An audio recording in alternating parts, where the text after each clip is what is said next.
Assalamualaikum warahmatullahi wabarakatuh. Ikhwan fillah, saudara-saudaraku seiman, saudara-saudaraku sekemanusiaan, saudara-saudaraku sebangsa setanah air. Kali ini saya lagi berada di tengah semak-semak belukar. Coba lihat nih, di semak-semak belukar ya. Tiada lain hanya untuk kembali ingin menampilkan sebuah video untuk Anda. Video perdebatan antara Ibu Putri ya, atau Ibu Fitmoy. Dia dari Saksi Yehova berdiskusi dengan Bobson Samsir Simbolon. Nah, bagaimana keseruannya di dalam video ini? Mari kita saksikan bersama-sama. Jangan lupa teman-teman semua untuk terus mengikuti channel Fares A3. Mudah-mudahan video ini bermanfaat untuk kita semua dan akan menambah lagi hasanah keilmuan kita dalam memahami berbagai macam agama di negeri kita ini. Dan jangan lupa sobat-sobat, seperti biasa sediakan 1 gelas kopi ya, dengan 2 batang rokok. Selamat menyaksikan, selamat menonton, selamat mendengarkan. Wassalamualaikum warahmatullahi wabarakatuh. Ya sebenarnya disitulah yang saya lihat ya, apa yang tertulis di Alkitab sendiri. Di Alkitab itu tertulis bahwasanya bangsa Israel itu adalah bangsa yang tegar tengkuk dan beberapa kali melenceng dari perintah Tuhan. Nah kemudian hari ini bahkan banyak di antara orang Kristen itu sangat banyak yang mengidolakan Israelnya, bangsa Israelnya yang sudah jelas dikatakan di dalam Alkitab adalah bangsa yang tegar tengkuk atau sombong ya. Nah kesombongan ini menurun, ternyata diturunkan, diwariskan. Ya itu yang selalu saya lihat ketika dia mengaku Kristen. Wah, saya sudah memilih saya pengikut Yesus, saya sudah ditebus, saya begini. Nah saya ini sudah masuk surga. Sehingga agama lain bagi mereka itu adalah yang tidak benar. Yang tidak benar kemudian kepada agama Islam itu bukan hanya baru hari ini ya, sejak zaman dulu. Sejak Rasulullah itu ditunjuk, diutus menjadi Rasul, itu sudah menjadi perdebatan, penolakan. Banyak penolakan. Padahal Rasulullah itu sendiri memiliki tanda-tanda kenabian. Dan yang melihat tanda-tanda kenabian itu bukan dari umat Islam, karena pada saat itu tidak ada belum ada umat Islam ya pada saat Rasulullah itu diutus, belum. Tapi bahkan orang-orang Nasrani, ahli-ahli kitab yang melihat tanda-tanda kenabian itu sendiri. Nah, lebih kepada kecemburuan dan kesombongan. Sehingga Islam itu selalulah dikatakan ya agama yang ini, bahkan ada yang mengatakan Rasulullah itu adalah nabi palsu, begitu ya. Padahal semua itu berjalan sejak Rasulullah itu diutus menjadi Rasul, itu bukan berjalan dengan begitu saja, tidak.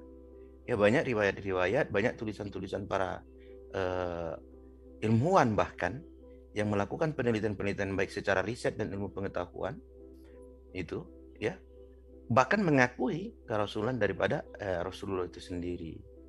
Nah tetapi itu tadi, karena tidak ada keinginan untuk membuka diri dan tidak berusaha untuk melihat sebuah kebenaran, sehingga apa yang ditanamkan dalam pikiran ya itulah yang menjadi kesombongan dirinya. Sehingga selalu mengatakan sekalipun dia orang Kristen, belum tentu dia ketika meninggal itu masuk surga.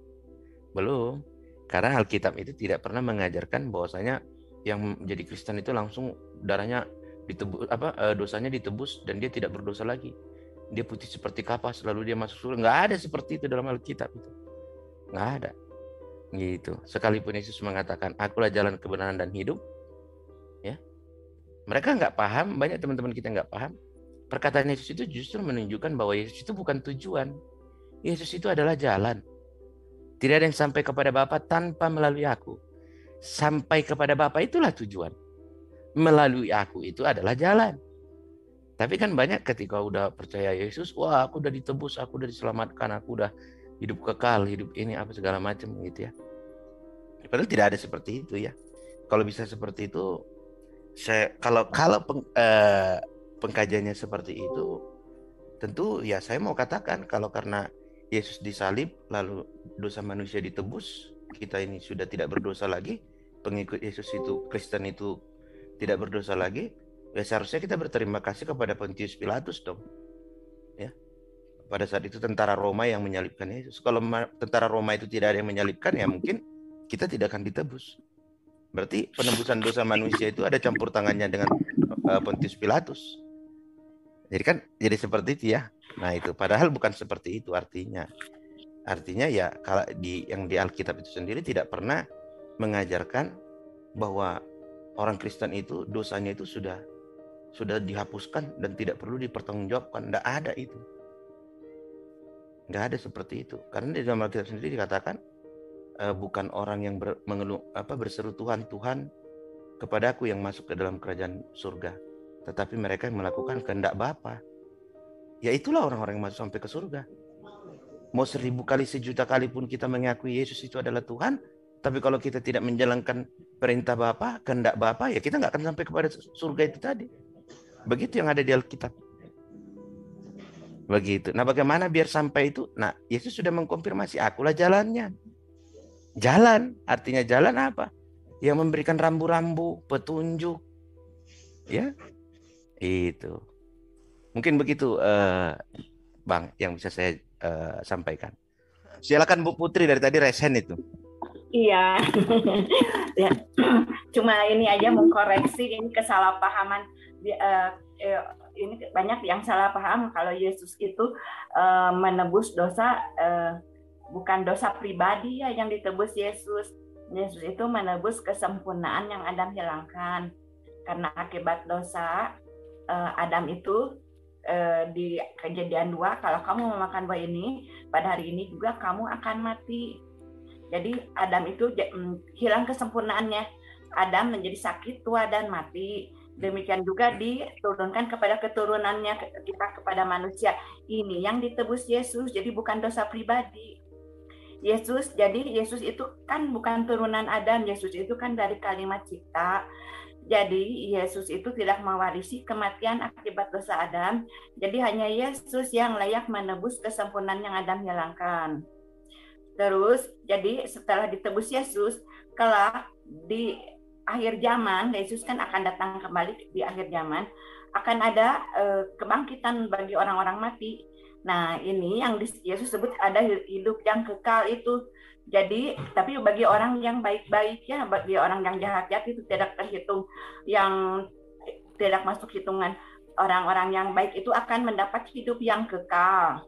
Jadi, kelak Yesus datang yang kedua kali, akan mengalahkan antikris, akan mengalahkan penguasa dunia ini, akan ada peperangan. Si antikris, menurut saya si antikris itu adalah si setannya, penguasa dunia ini akan diikat dan Yesus akan menjadi penguasa dunia ini, menjadi raja di bumi Firdaus. Jadi sakit penyakit kelak tidak ada lagi air mata, semuanya bahagia hidup kekal gitu. Itu yang ditebus Yesus sesuai dengan di Wahyu 21 ayat 4 dan Yesaya 25 ayat 6 kalau nggak salah, 6 atau 8 gitu. Banyak lagi juga di nubuat Yesaya 53 ayat 10, Yesus sudah karena dia merembukan dirinya, maka dia akan melihat keturunannya umurnya lanjut sama dengan hidup yang kekal. Itu banyak ditulis di Yohanes, di kitab Yohanes ya. Yesus itu inilah hidup yang kekal itu. Karena kasihnya Allah kepada dunia ini, maka ia mengaruniakan anaknya yang tunggal agar mereka yang percaya dapat memperoleh hidup yang kekal. Begitu, ingin meluruskan saja.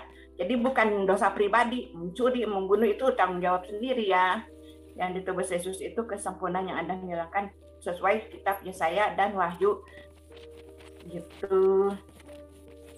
Ya, baik. Kalau seperti itu apanya Bu?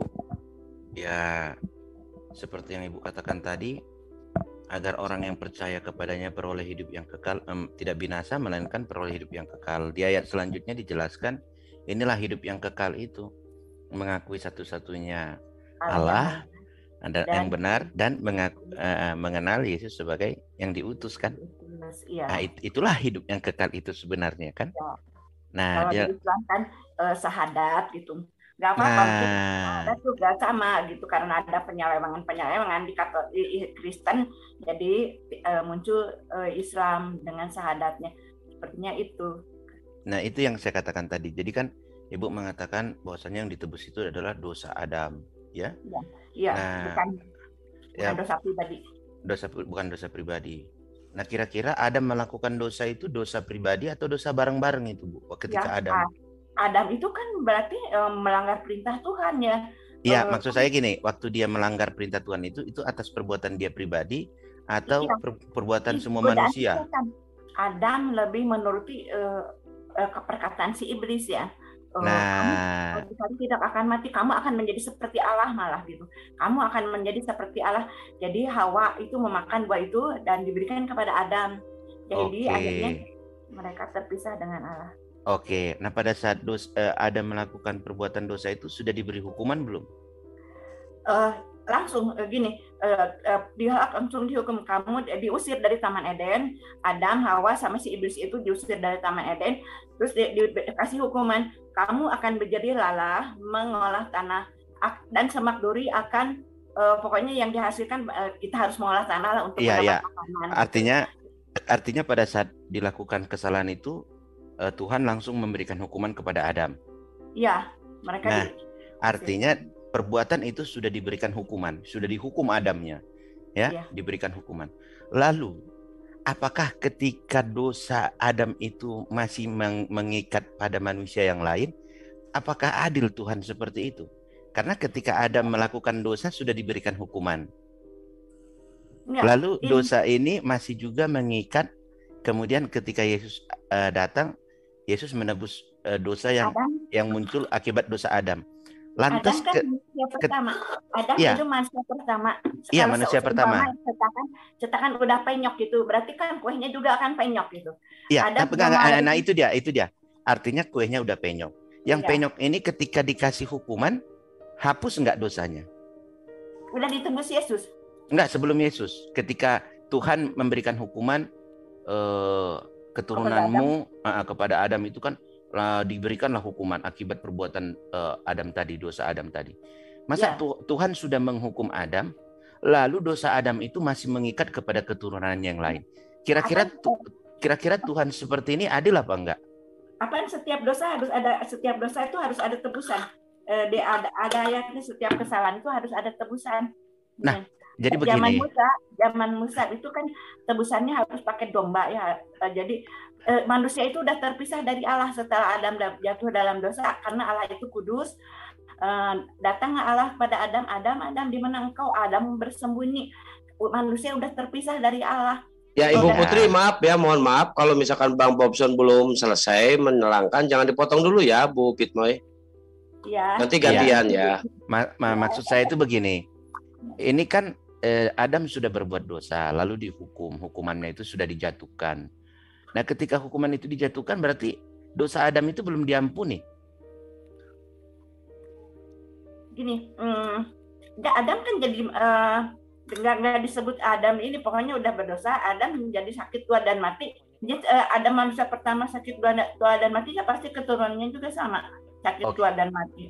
Oke. Itu Yesus yang masuk akal ini. Yesus nanti dulu ke Yesusnya, Bu. Maksud saya, berarti sekalipun Adam sudah diberikan hukuman, ternyata dosa Adam itu masih menempel di keturunan Adam sampai Yesus datang lalu menebus dosanya, begitu? Iya. Oh, begitu. Berarti diberikan hukuman, dosa Adam itu belum dihapuskan.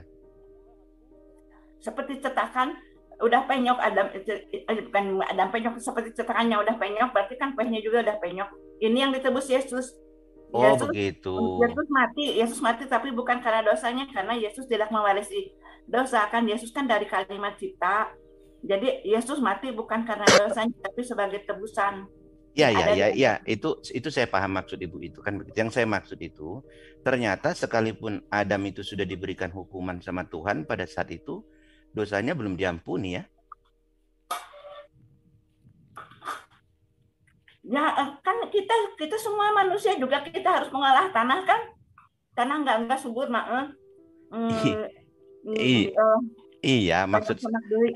Ya, iya, maksud saya berarti dosa Adam itu kan Adam sudah diberikan hukuman nih. ya. Hukumannya itu keturunanmu akan mengolah Mati tanah. tua dan mati, hilang kesempurnaannya. Artinya karena hukuman itulah makanya manusia itu sekarang mati. Ya. Ya, kemudian meremukkan tumit apa segala macam, saya lupa itu ayatnya ya Bu ya. Tapi Nah, Yesus menyerupai, itulah berarti kita sekarang ini adalah akibat hukuman yang diberikan Tuhan kepada Adam.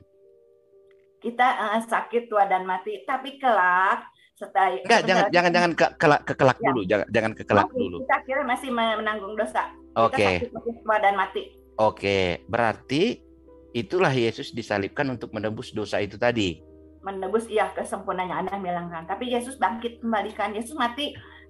Yesus kalau di nubuatnya keturunan luar itu mematuk tumit keturunan perempuan ini. Ya, Yesus mati dipatuk Nah, tumitnya. itu di titik situ yang mau saya tanyakan. Nah, Yesus mati. Ya, si turunan si iblis itu mematuk tumit keturunan perempuan ini, mati Yesus. Tapi Yesus bangkit pada hari ketiga. Yesus Bentar dulu Bu. Iya, itu saya paham. menemukan kepala si ular itu, kepala itu kuasa maut. Iya, maksud saya gini. Yesus Ya. mati. Nah, Yesus mati untuk menebus dosa Adam yang membuat manusia mati. Kesempurnaan yang Anda bilangkan, ya, betul. Nah, berarti Yesus mati itu untuk menebus dosa Adam yang mengakibatkan manusia mati. Bukan dosa Adam, mungkin kesempurnaan yang Adam hilangkan. Iya, kesempurnaan yang Adam hilangkan. Jadi sebenarnya manusia itu mati karena hukuman dosa Adam itu tadi kan Ibu bilang kan begitu ya? Karena kehilangan kesempurnaan, manusia udah kehilangan kesempurnaan. Manusia hilang kesempurnaannya sehingga mati. Nah, Ya, Yesus ini tadi mati, dia karena kehilangan kesempurnaan atau karena apa, Bu? Yesus justru mengalahkan si kuasa maut itu, meremukkan kepala si ular itu. Tapi Yesus kan, kalau Yesus tidak dibangkitkan kembali, Yesus mati, berarti si ular itu, kepala si ular itu masih ini berkuasa. Yesus meremukkan kepala ular itu, yaitu kuasa maut, kuasa si iblis. Iya. Hai maut, di mana kemenanganmu? Hai maut, di mana sifatmu? Berarti Yesus mengalahkan maut dengan kematian. Dengan dia mati, maka maut itu kalah. Ya, Yesus mati bukan karena dosanya, karena Yesus tidak mewarisi dosa, tidak mewarisi kematian, dan karena Yesus dari kalimat cipta, Yesus, tapi Allah membangkitkan kembali pada hari ketiga. Hai maut, di manakah sengatmu? Hai maut, di manakah kemenanganmu? Itu. Oke. Nah, ketika Yesus bangkit itu maksudnya apa, Bu? Yesus bangkit itu Yesus mengalahkan maut. Meremukkan itu, kalau di istilahnya meremukkan kepala si ular itu yang di Kejadian 3 itu. Oke, berarti Yesus bangkit itu menandakan bahwa Yesus telah mengalahkan maut, begitu. Ya. Ibu tahu nggak ketika Yesus disalibkan itu kuburan itu terbuka dan para orang-orang soleh, imam-imam itu keluar dari kuburan. Pernah nggak baca itu di Alkitab? Iya. Iya, mereka ke kota-kota. Maksudnya itu simbolik, sepertinya kalau keluar dari kuburan seperti zombie ya. Nah, itu simbolik atau beneran terjadi, Bu? Tapi nggak masuk di akal kalau mereka orang udah bangkit dari mereka jalan ke kota. Berarti itu ibu yang khusus untuk ayat itu nggak percaya begitu? Iya, sepertinya perumpamaan emang jadi semua manusia zaman dahulu, model Nuh, model apa, jadi ada harapan hidup kekal juga. Jadi enggak, maksud saya di ayat Alkitab itu kan ada ketika Yesus itu mati di kayu salib, maka terjadilah gempa, terbuka kuburan-kuburan orang suci, orang kudus, bangkit, lalu mereka berjalan ke kota-kota. Ya, itu zombie ya, enggak masuk di akal. Itu enggak masuk di akal. Ya, kalau ini emang berarti kalau itu semua yang di kuburan orang-orang saleh, model Salomo, model Daud juga ada harapan hidup kekal gitu. Enggak, maksud saya berarti di ayat itu nats itu yang enggak masuk akal gitu ya. Itu kan kadang peterjemahannya, bukan nyalain peterjemahan, enggak masuk akal itu. Zombie atau kalau gitu ya.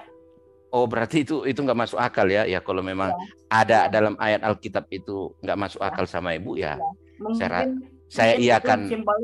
Ya saya rasa mungkin saya juga lebih banyak lagi nanti yang nggak masuk akal. Kalau ibu Iya. saja tidak mengatakan itu tidak masuk akal. Tapi kalau dibangkitkan, ya orang-orang kudus itu kan ada ini, Yesus waktu kan di dalam kuburan 3 hari, katanya itu memberitakan Injil kehidupan yang kekal di kuburan-kuburan gitu pada Oke. orang-orang. Nah, saya kembali. Ibu mengatakan ditebuslah dosa Adam di kayu salib, mati di kayu salib ditebus. Sehingga nanti ketika Yesus datang lagi, segala kesakitan itu hilang, tidak kita rasakan, begitu. Nah, Yesus menjadi raja. Seandainya Yesus tidak mati, apakah tidak terjadi seperti itu, Bu? Iya, bumi Firdaus, bumi yang baru kosong melompong, semua mati kekal. Oh, berarti nggak ada ya? Yang ada kehidupan, semuanya mati kekal. Kosong bumi yang baru. Oh, begitu. Nah, berarti tidak ada dong janji pengampunan dari Bapa itu? Karena kasihnya Allah kepada dunia ini, maka Ia mengaruniakan anak yang tunggal agar semua manusia yang percaya dan ingat, itu Bu, makanya saya larinya ke situ karena ayat itu mengaruniakan. Di situ tidak ada dikatakan karena begitu besar kasih Bapa kepada dunia ini sehingga Ia menumbalkan atau sehingga Dia mengorbankan. Nggak ada, mengaruniakan. Kalau bahasanya mengaruniakan, yang dimaksud mengaruniakan itu mati di kayu salib, kok mengaruniakan itu di kayu salib sih, Bu? Apaan? Zaman Musa cek, itu kan cek 1 2 cek 1 2 cek lanjut. Zaman Musa itu kan di Imamat 1, kalau kalian mau mempersembahkan korban, harus korbannya ternak, karena ternak itu ada darahnya. Ya jangan disamakan atuh, Bu. Masa mengorbankan ternak tapi dengan ada ayatnya juga. Kalau gini, kalau Ibu menyamakan itu atau membuatkan itu, berarti yang mengorbankan Yesus itu adalah bangsa Romawi, karena yang menyalibkan Yesus itu bangsa Romawi. No, Yesus itu kan mengalahkan tentara Romawi. Iya, dari kan tadi kan Ibu bilang itu jalannya. Iya, jalannya itu tadi berarti jalannya Yesus disalib itu oleh tentara Romawi. Itu berarti ada di bawah kuasa si iblis. Pokoknya Yesus itu disalib untuk meremukkan kepala si ular itu. Nah, berarti si iblis itu tentara Romawi itu, Bu. Bu, ketika Yesus mati di kayu salib, kira-kira dosa yang ditebus itu dosa manusia atau dosa pengikutnya? Waktu Yesus disalib, itu apanya? Dosa siapa? Ya, penebusan Yesus itu berlaku untuk semua manusia, semua manusia, ya, semua manusia. Oh, semua manusia berarti termasuk tentara Romawi yang menyalibkan Yesus itu. Semuanya manusia kan Yesus meminta ampun. Ya Bapa, ampunilah mereka karena mereka tidak mengerti. Iya, berarti mereka yang ikut diampuni itu berarti ditebus itu. Termasuk itu manusia. Tapi kalau tentara Romawi itu kalau jahat kan tidak memperoleh hidup yang kekal. Enggak, maksud saya nanti dulu kalaunya, Bu. Pada saat kejadian disalib, berarti ditebus, ikutlah tentara Romawi yang menyalibkan Yesus itu ditebus gitu. Iya. Oh begitu, wah enak amat berarti ya, ngapain jadi pengikut Yesus, jadi yang menyalibkan Yesus saja ditebus. Kekalnya apa, kekal mati atau kekal hidup? Ini tapi yang hidup kekal di bumi Firdaus itu kelak itu orang baik-baik, orang yang lemah lembut, orang-orang baik, orang-orang soleh, orang-orang jahat. Nah, itu nggak ada di situ. Berarti kalau penebusan Yesus itu berlaku nanti hanya untuk orang-orang baik, berarti yang ditebus itu bukan manusianya, tapi pengikutnya dong. Enggak, manusia yang baik. Oh, manusia yang baik. Jadi kalau manusia yang tidak baik, berbahagialah orang yang suci hatinya karena mereka akan melihat Allah. Berbahagialah orang yang lembut hatinya. Bukan. Itu saya paham, Bu. Saya paham. Maksud saya, ketika nanti yang mendapatkan hidup kekal itu berarti hanya orang-orang yang baik seperti Bu bilang ya. Iya. Berarti orang-orang jahat ini. Orang jahat. Oh, berarti penebusan Yesus di kayu salib itu bersyarat juga ternyata ya. Yang jahat itu kekal juga, tapi mati kekal loh, di Gehenna. Berarti kematian Yesus di kayu salib dampaknya ada dua, satu mati kekal, satu hidup kekal, begitu Bu? Ya, yang itu untuk orang yang baik-baik. Berarti karena kematian Yesus di kayu salib makanya orang jahat mati kekal, orang baik itu hidup kekal, begitu Bu? Ya, bahagia di bumi Firdaus. Oh begitu. Berarti orang jahat yang mati sebelum Yesus di kayu salib itu bagaimana, Bu? Orang jahat, Mati ke pokoknya mereka tidak akan ada hidup bahagia di kalau di saksi Yehova itu di bumi Firdaus, mereka nggak akan ada di situ. Pokoknya nggak tahu ada di mana mereka ya, orang-orang kan gini, jahat. Bu. Setelah Yesus mati di kayu salib, maka dua dampaknya. Satu, orang baik hidup kekal, orang jahat mati kekal. Ya. Itu setelah Yesus disalib. Ya. Sebelum ya ini kelak, janjinya kelak ya, setelah iya kelak. Nah, bagaimana dengan orang-orang jahat yang mati sebelum Yesus lahir di dunia? Kira-kira dia mati kekal atau hidup kekal? Model Firaun gitu ya, mati kekal mungkin ya. Tapi kan di situ Yesus sebelum disalib, Bu. Iya, walaupun sebelum disalib, pokoknya orang jahat tidak termasuk hitungan bahagia di bumi. Oh, berarti patokannya jahat dan baik ya, Bu. Dan gini, nanti kelak hari kebangkitan semua akan dibangkitkan. Yang baik mungkin akan mendapat kebahagiaan, hidup bahagia. Kalau yang jahat sih mati kekal, atau kurang ngerti ya, saya belum tamat belajarnya. Cuma disebutnya mati kekal. Nggak akan ada di kalau di ini nggak akan ada di bumi Firdaus, kalau di SSI itu bumi Firdaus. Karena kalau di SSI itu bumi itu tidak akan dihancurkan, tapi akan berubah menjadi bumi yang baru dan langit yang baru. Bumi yang baru itu, tapi artinya bumi yang baru itu penduduknya orang-orang baik gitu. Itu yang dosa akibat Adam harus mengolah tanah itu. Nggak ada lagi bumi subur makmur seperti Firdaus, nggak ada lagi sakit penyakit, nggak ada lagi kesedihan, semuanya mudah, dan maut tidak ada lagi. Sesuai dengan di Yesaya 25, Wahyu 21 ayat 4, juga Yesaya 53 ayat 10. Banyak lagi sih, tapi belum dibaca semua. Mungkin di Zakaria juga ada. Baik, Bu. Ini ada teman kita yang udah resen dari tadi. Kita kasih waktu dulu. Oke, Bang Abu Hadid, silakan. Assalamualaikum warahmatullahi wabarakatuh. Waalaikumsalam. Pak BBS, saya tadi dengar sekilas terkait masalah Islam itu, menurut Pak BBS itu agama apa ini berserah ya? Iya. Kalau menurut Pak BBS, atau saya bacakan dulu nih, Al-Imran ayat 3 ya. Inna ad-dina indallahil Islam wa makhtalafa alladhina utul kitaba illa min ba'di ma ja'ahumul ilmu baghyan bainahum wa man yukfar bi ayatillah fa innallaha sari'ul hisab. Sungguhnya agama di sisi Allah ialah Islam. Tidaklah berselisih orang-orang yang telah diberi kitab kecuali setelah mereka memperoleh ilmu. Karena kedengkian di antara barang siapa yang ingin terhadap ayat-ayat Allah, maka sesungguhnya Allah sangat cepat perhitungannya. Kemudian masih banyak ayat-ayat di dalam Al-Quran yang menjelaskan tentang Islam itu adalah satu-satunya agama yang benar. Ketika Pak BBS mengetahui terkait masalah kebenaran Islam, saya ingin tanyakan, kenapa Pak BBS tidak masuk ke dalam agama ini sebagai agama yang benar? Ya. Udah, Pak? Ya. Ya, baik. Jadi kalau lebih tepat bahasanya itu bukan tidak masuk ya. Beda. Jadi belum, saya rasa lebih tepatnya belum masuk begitu. Karena seseorang untuk sampai kepada kebenaran itu harus melalui banyak proses, ya.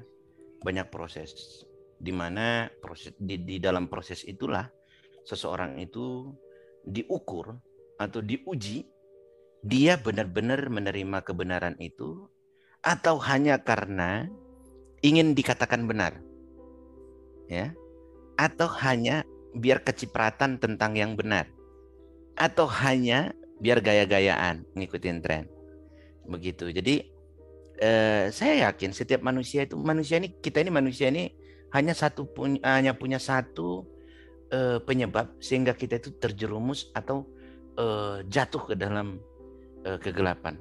Apa itu? Keras hati. Keras hati. Itu.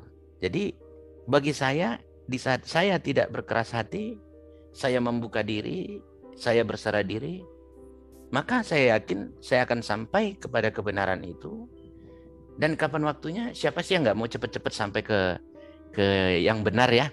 Kita semua pengen cepet sampai.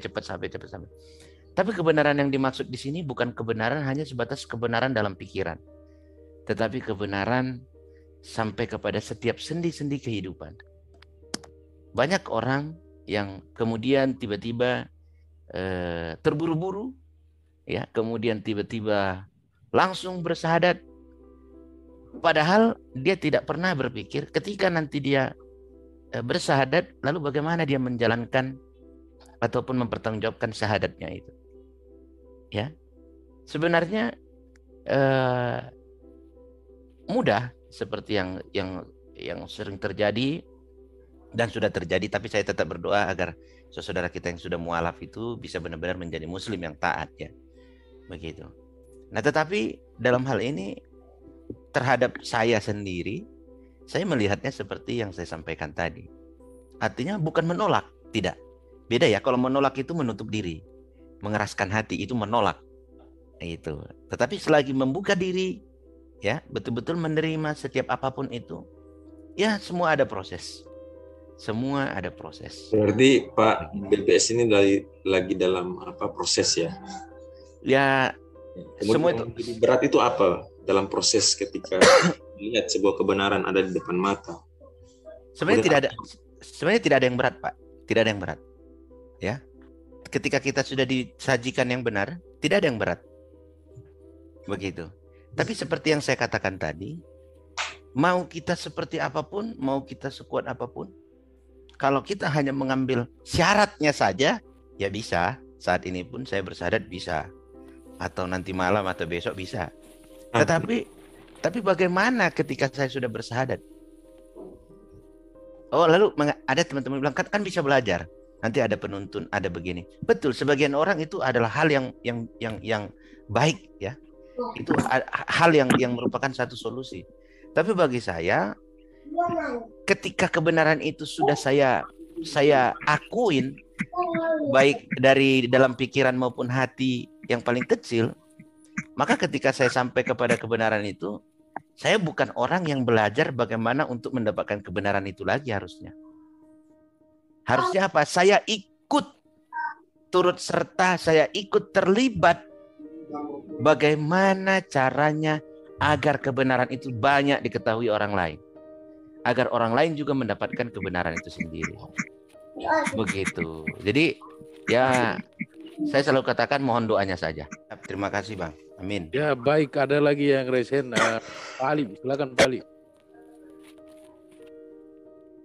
Oh ya, terima kasih. Mau tanya sama Bu Putri ini. Tadi kan Bu Putri mengatakan ibarat karena pelanggaran Adam itu ibarat cetakan itu udah penyok kan kayak gitu. Ini setelah Yesus disalib itu apakah cetakan itu masih penyok apa gimana itu Bu Putri? Mohon pencerahannya. Kalau sekarang sih kan kita masih manusia ini ya, masih tinggal di bumi yang udah bukan dikutuk atau ya bilang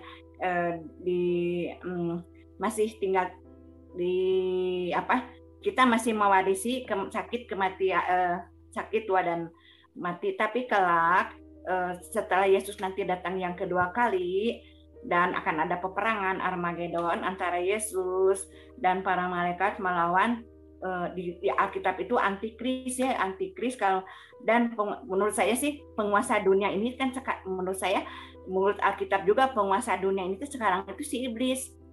Si iblis kan pernah menawarkan kerajaan dunia kepada Yesus ya. Sebentar Ibu Putri, mohon maaf ini saya potong. Jangan lanjut ke kelak dulu Ibu. Ini nanti saya malah jadi pusing. Saya lagi belajar Alkitab ini.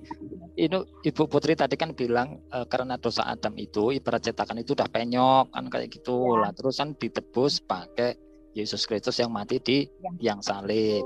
Lalu setelah Yesus Kristus mati di tiang salib ini cetakan ini masih penyok apa gimana gitu loh. Tapi kita kan masih sakit tua dan mati, berarti masih penyok. Aduh, tapi masih kan penyok. Ya, tapi ya udah Bu, udah jawabannya udah ini, udah saya dapat. Berarti jawaban masih penyok. Ya, Kita ya, masih ya. sakit, tapi silakan udah kita akan hidup kekal, tapi bagi yang baik-baik aja. Oh iya, Bahagia nanti bahagia, nggak ada sakit Iya, penyakit, iya, oke. apalagi air mata. iya. Intinya Dan masih tidak- penyok begitu ya, Bu ya. Ya, kita masih sakit Oh, iya. tua dan mati mati. Hidup penyok. Iya, baik. Terima Itu kasih, Pak. seumpama ya, seumpama Iya, iya. cetakan. Iya, ya. Itu Itu kan cetakan perumpamaan. bayangnya udah penyok.